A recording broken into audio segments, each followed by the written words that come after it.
नमस्ते जी, welcome back to my channel. So कैसे हो आप सब। तो आज इस वीडियो में हम जानेंगे कि इग्नू एमए इंग्लिश का मोस्ट इम्पॉर्टेंट और मोस्ट टफेस्ट पेपर जो माना जाता है, जो कि है आपका MEG 05 literary criticism and theory, इसकी प्रिपरेशन कैसे करनी है ताकि आप इस एग्ज़ाम में जो है अच्छा स्कोर कर सकें। बिकॉज मैक्सिमम स्टूडेंट्स को ये वाला पेपर जो है वो काफ़ी ज़्यादा टफ लगता है, टेरिफाइंग लगता है।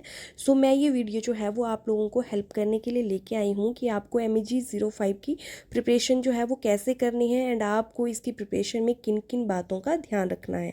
एंड इसके अलावा मैं आपको ये भी बताऊंगी कि MEG 05 के मोस्ट इम्पॉर्टेंट 4 ब्लॉक्स कौन कौन से हैं जिनसे 100% क्वेश्चन आपका आता ही आता है। एंड ये जो 4 ब्लॉक्स रहेंगे ये आपके इम्पॉर्टेंट के साथ ईजी भी रहेंगे, ताकि इस एग्ज़ाम की जो प्रिपरेशन है वो आपके लिए थोड़ी ईजी हो जाए। एंड आप 4 ब्लॉक्स भी करके जाओगे तब भी आप 80 मार्क्स का तो ईजिली अटैम्प्ट कर पाओगे। एंड इसके अलावा जो बच्चे पूरा सिलेबस कर सकते हैं वो पूरा सिलेबस करके जाना। बिकॉज जो भी मैं आपको यहाँ पे सजेशंस देती हूँ, जो कि लिमिटेड मटेरियल पढ़ने की जो सजेशन रहती है, वो सिर्फ उन्हीं बच्चों के लिए होती है जो जिनके लिए या तो ये पेपर बहुत ज़्यादा टफ है या जिनको लगता है कि ये पेपर हमसे क्लियर नहीं हो पाएगा, पूरा सिलेबस वो कवर अप नहीं कर पाएंगे। तो ये आपकी सजेशन सिर्फ उन्हीं बच्चों के लिए है। एंड जो बच्चे पूरा सिलेबस कर सकते हैं वो पूरा करके जाना। बिकॉज पूरा करना तो आप सोच सकते हो कि कितना ज़्यादा बेनिफिशियल होगा, क्योंकि आपने फर्दर भी एग्ज़ाम्स देने होते हैं। लेकिन अगर आपको जस्ट इसमें अच्छे मार्क्स लेके पास होना है फ़िलहाल के लिए, तो फिर आप लिमिटेड सा पढ़ के जा सकते हो। तो इस वीडियो में MEG 05 में आपको अच्छे मार्क्स कैसे लाने हैं उसके मैं आपको इंपॉर्टेंट टिप्स बताऊंगी। So without any further delay video start करते हैं। सो फर्स्ट जो इम्पॉर्टेंट टिप रहेगा वो है analyse and understand your syllabus. तो फर्स्टली आपको पता होना चाहिए कि आपका सिलेबस क्या है, आपको कौन कौन से टॉपिक्स करने हैं, आपके कितने ब्लॉक्स हैं, कौन सा ब्लॉक जो है वो आपका इम्पॉर्टेंट है एंड कौन सा ब्लॉक है जो आपका लीस्ट इम्पॉर्टेंट है। सो आई होप आप लोगों को आपका जो MEG 05 का सिलेबस है वो आपको अच्छे से पता होगा। बट अगर कोई ऐसा भी बच्चा है जिसे अभी तक सिलेबस ही नहीं पता है, तो मैं आपको सिलेबस का थोड़ा सा ओवरव्यू दे देती हूँ एंड साथ ही आपको मोस्ट इम्पॉर्टेंट और जो लीस्ट इम्पॉर्टेंट ब्लॉक्स हैं वो भी बता देती हूँ। ओके, तो ये रहेगा आपका सिलेबस। तो यहाँ पे आप देख सकते हो कि आपको टोटल जो है वो टोटल आपके 8 ब्लॉक्स हैं। तो मैं आपको बता देती हूँ कि कौन से ब्लॉक्स आपके मोस्ट इंपॉर्टेंट हैं। अगर आप उतना भी कर लोगे तो आपके लिए मोर देन इनफ होगा। सो फर्स्टली जो आपको बिल्कुल भी स्किप नहीं करना है वो है आपका ब्लॉक फर्स्ट, क्योंकि यहाँ से आपके शॉर्ट नोट्स आते हैं।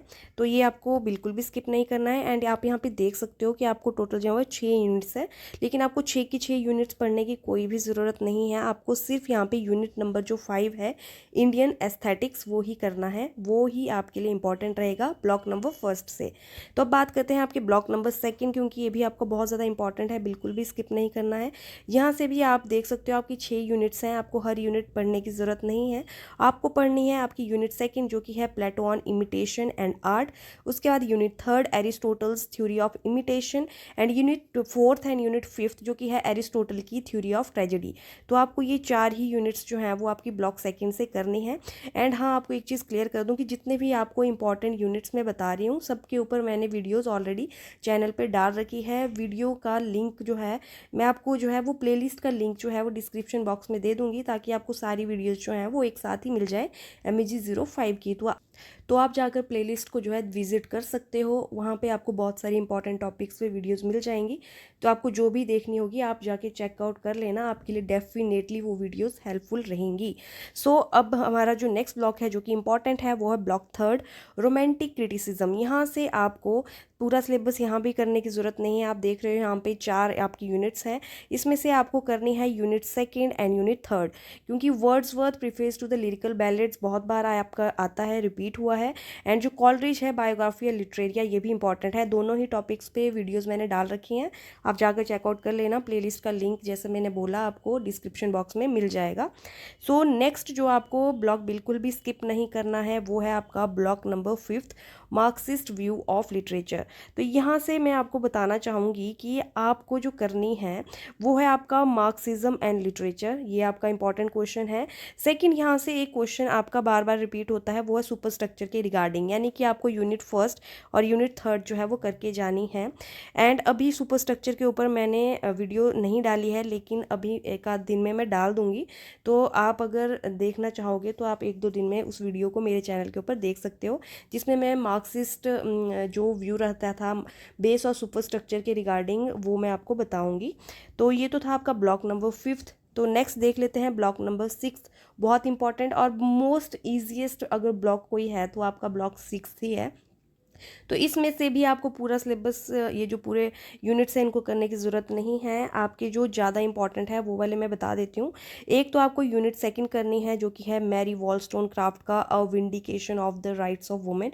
ये आपको ज़रूर से करके जाना है। एंड इसके अलावा जो यूनिट 5th है एलन शो वॉल्टर का feminist criticism in the wilderness. ये दो जो हैं आपके यूनिट्स, इनसे ज़्यादा क्वेश्चन आपके बनते हैं। एंड अगर आप एक और यूनिट कर सकते हो तो मैं चाहूँगी कि आप वर्जीनिया वुल्फ का अ रूम ऑफ वंस ओन भी करके जाओ। ठीक है, तो ये तो हो गया आपका ब्लॉक 6। तो नेक्स्ट आपको कोई भी ब्लॉक अगर आपके पास टाइम नहीं है तो आपको करने की ज़रूरत नहीं है। आप देख सकते हो यहाँ पे हमने कितने ब्लॉक्स कवर अप किए। एक आपका ब्लॉक फर्स्ट इंपॉर्टेंट है, सेकंड इंपॉर्टेंट है, थर्ड इंपॉर्टेंट है, फिफ्थ इंपॉर्टेंट है एंड सिक्स्थ इंपॉर्टेंट है।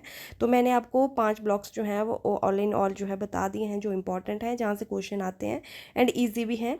तो जो बच्चे लिमिटेड सा पढ़ना चाहते हैं वो इतना करके ज़रूर से जाना। तो आपका ये एग्ज़ाम इतना भी टफ नहीं है जितना इसकी हाइप है। ठीक है, तो आप इसको आराम से क्लियर कर लोगे। एंड जो पूरा कर सकते हैं वो प्लीज़ प्लीज़ प्लीज़ पूरा सिलेबस करके जाना। अच्छी बात है, आप ज़्यादा अच्छा स्कोर कर पाओगे ऑब्वियसली, क्योंकि जो लिमिटेड सा पढ़ेगा वो मार्क्स भी थोड़े लिमिटेड ही मिलेंगे। एंड जो पूरा सिलेबस पढ़ेगा वो ज़्यादा अच्छे से अटैम्प्ट कर पाएगा। सो ये तो था आपका सिलेबस। अब हमारा जो नेक्स्ट टिप है वो देख लेते हैं।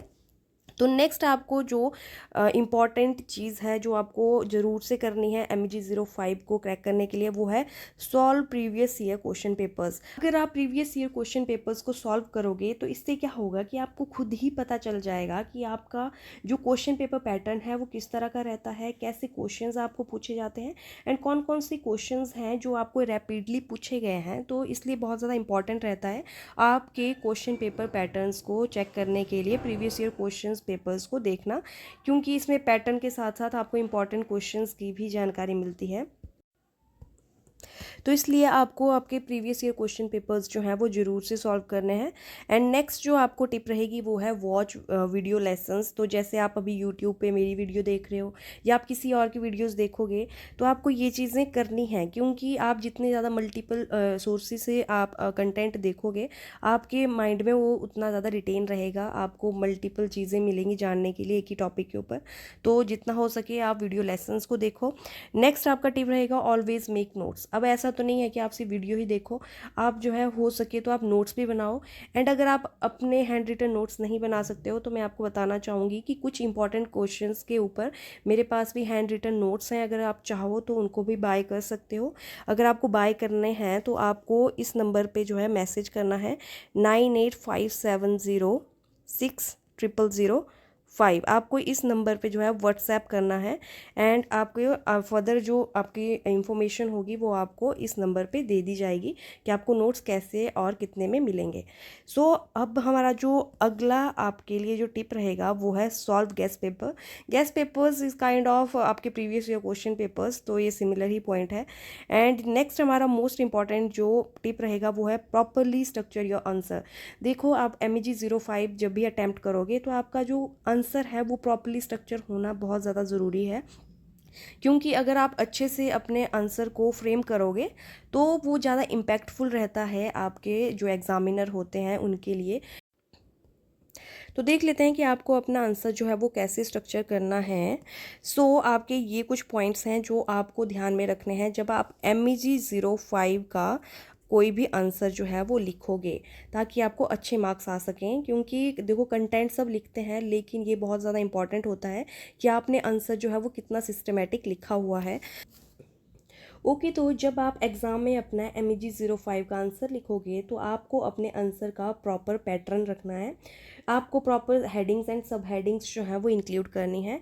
एंड जितना हो सके आप 2 पेन जो है वो अपने यूज़ करना, क्योंकि आपके हेडिंग्स के लिए जैसे आप नॉर्मल जब लिखते हो तो आप ब्लू पेन से लिखना, एंड जब आप हेडिंग्स लिखोगे तो आप ब्लैक पेन से लिखना।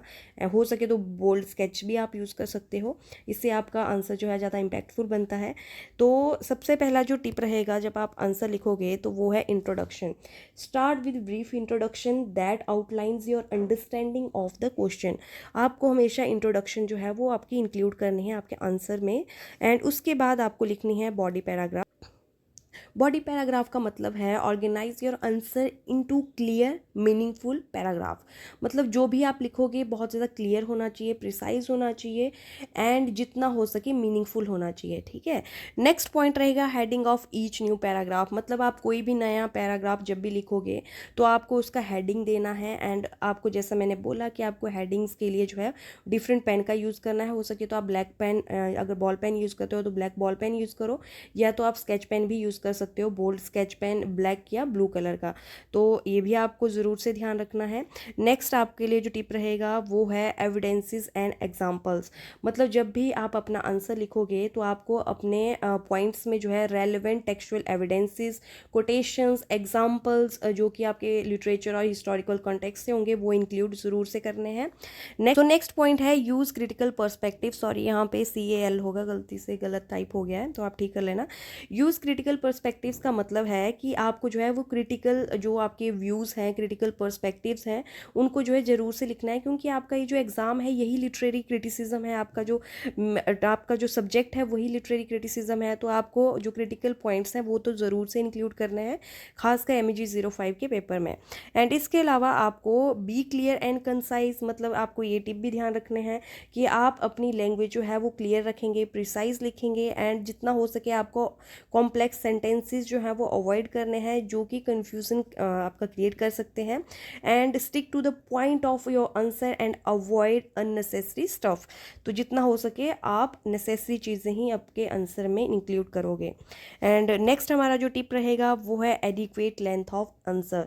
तो ये भी आपका इंपॉर्टेंट टिप है, बिकॉज ऐसा तो नहीं है आपको 100 मार्क्स का पेपर होता है, 20-20 मार्क्स के आपके क्वेश्चंस होते हैं, तो आपको हर क्वेश्चन जो है वो अटेम्प्ट करना होता है। अगर आप एक ही क्वेश्चन में लगे रहोगे, उसकी लेंथ इतनी ज़्यादा खींच दोगे तो आप बाकी के जो क्वेश्चन हैं उनको अटेम्प्ट ही नहीं कर पाओगे। इसलिए बहुत ज़्यादा इंपॉर्टेंट पॉइंट रहता है कि आपको आपके मार्क्स के अकॉर्डिंग ही आपके आंसर की जो लेंथ है वो लिखनी है या रखनी है, ठीक है। तो जैसे कि मान लो अगर आप 20 मार्क्स का क्वेश्चन अटेम्प्ट कर रहे हो तो आपको 5 पेजेस बोथ साइड जो है, मतलब इंक्लूडिंग बोथ साइड, एक पेज दोनों साइड से। तो इस तरीके से मैं 5 पेजेस आपको बता रही हूँ। आपको जो है 20 मार्क्स के लिए एटलीस्ट जो है वो 5 पेजेस आपके लिखने हैं, तभी यही आपकी एक लेंथ रहती है आपके मार्क्स के अकॉर्डिंग, अगर आप इग्नू के पेपर दे रहे हो तो, ठीक है। तो आपको एडिक्वेट आपकी लेंथ रखनी है आपके आंसर की। नेक्स्ट जो आपका इंपॉर्टेंट पॉइंट रहेगा वो है कंक्लूजन। तो आपको क्या करना है, जब भी आप कोई भी आपका क्वेश्चन आया है लास्ट में आपको कंक्लूड वो ज़रूर करना है। जो भी आपने मेन आर्गूमेंट्स वहाँ पे आपके आंसर में दिए हुए हैं, जो भी आपके इंपॉर्टेंट पॉइंट्स हैं, उनको आपने कंक्लूड करना है आपके कंक्लूजन में। तो इस तरह से आपको फ्रेम करना है आपका आंसर जब आप MEG 05 का आंसर लिखोगे, ठीक है। तो ये थे आपके इम्पॉर्टेंट टिप्स कि आप अगर इन टिप्स को फॉलो करोगे तो आपका ये जो एग्ज़ाम है ये अच्छे से हो जाएगा। एंड आई होप आप लोगों के लिए वीडियो हेल्पफुल रही होगी। एंड अगर आपको वीडियो थोड़ी सी भी हेल्पफुल लगी है तो प्लीज़ वीडियो को लाइक करना, शेयर करना, एंड मेरे चैनल को सब्सक्राइब करना।